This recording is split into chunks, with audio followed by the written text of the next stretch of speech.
Hello programmers, welcome to my YouTube channel Techie Projects. So in this video I will show you the pothole detection system using machine learning. So user have to first open the terminal and run the Python code. The YOLO model will load and process the video. Like user have to provide the any input video and model will recognize the pothole. It will also show the latitude and longitude.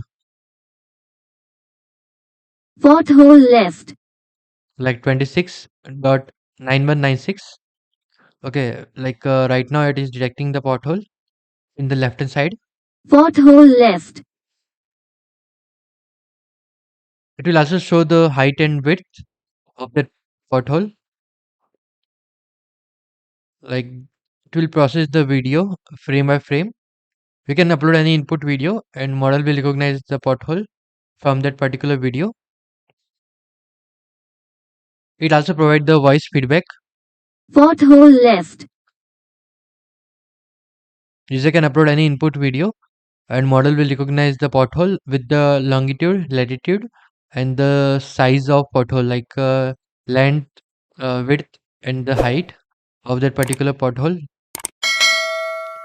Okay, like if the pothole is in center, then it will sound as a center. Pothole is in center, or if it in right, that will show pothole in right. Okay, else left.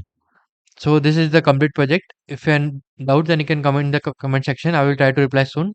And thank you friends for watching my video. If you need, then subscribe channel and share with a friend. Thank you.